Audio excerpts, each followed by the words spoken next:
accidentally through Chris Hanna from Propagandhi and through G7, and just got their record Cold with a bunch of other records. And the other records kind of left me flat, but that record sort of jumped out, and I sort of made it my mission to sort of meet these guys and see who they were and what was up and everything, and became friends with them. Yeah.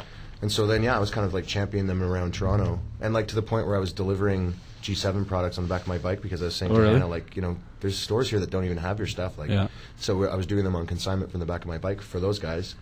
And so that was great, and I think that helped them a lot when they came to Toronto and, got the word around. And then just now, with our new record and everything, and we just they did the chart readers poll again. And John did the write-up for us for Shakespeare in My Butt, which was, was beautiful and really, I don't know, it really helps, because I think it really summed up how I feel about that record. Yeah.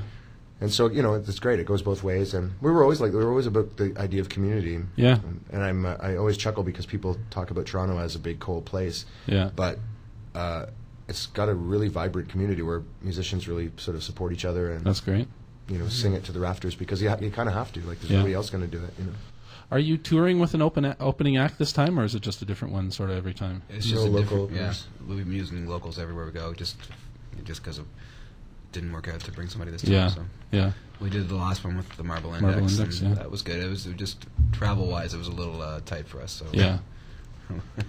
Well, that's good though, and like I say, you're still doing your thing. You still have Victimless Capitalism, the website where you guys sell some stuff from other bands and help them out. Lots of other stuff. Yeah, and I'm a painter, and David, our drummer's a painter, and that stuff's up there too. And like the initial idea of that was to have everything like books and art, and just get stuff out to people with no middleman. Get it out, stuff that people might not see. Yeah.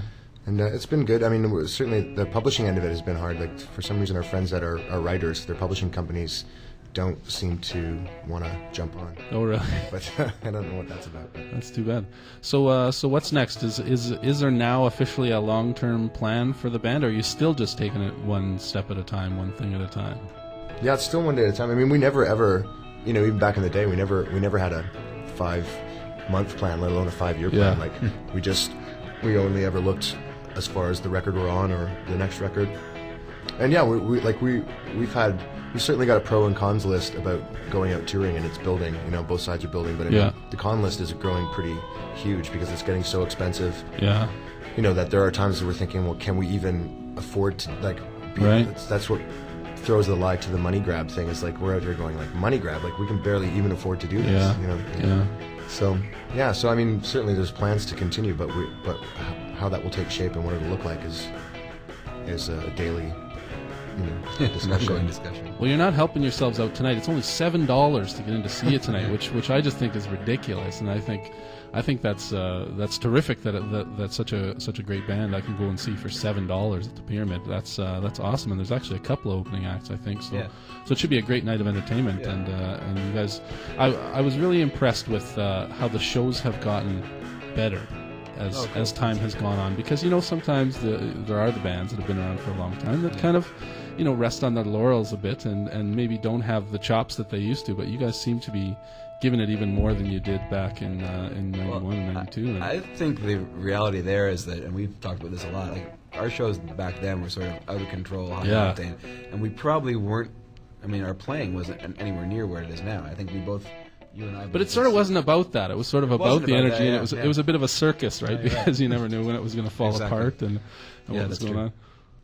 But no, we didn't know that. No, we didn't know that back then. We didn't think it was going to fall apart, but it sometimes did. Well, that's terrific. No, and like I say, it sounds even better than ever, if you ask me. And so I'm looking forward to seeing you tonight, and hopefully lots of other.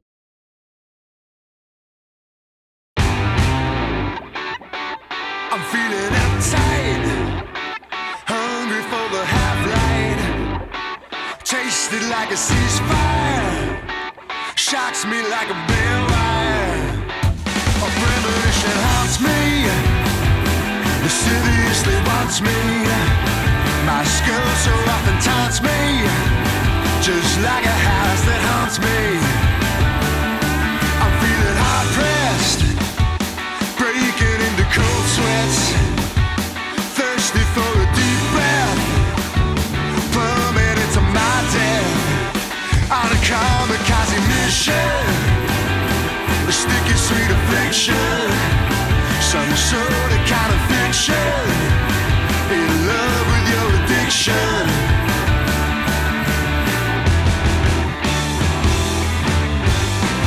And what's the worst that could happen? Well, he intones while the blood drips from his hair. And what's the sound of this passion? I don't care, I don't care, I don't care, I don't care, I don't care anymore.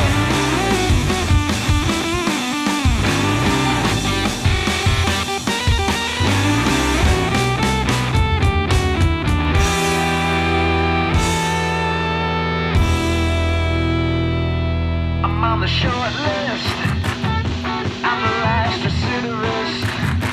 I feel a certain discourse, gated like a dark horse. Yes, so wake the window leapers, all the winter sleepers. Toast the kids in rehab, and put it all on my tab. Yeah, we'll fashion up some wax wings from both the wood and kite stings. Oh, delicate dimensions, yeah, dubious intentions.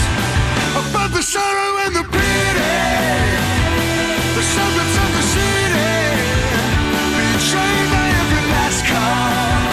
This world's a fucking strip mall, cold and cold and bitter midnights, a jagged sky with street lights.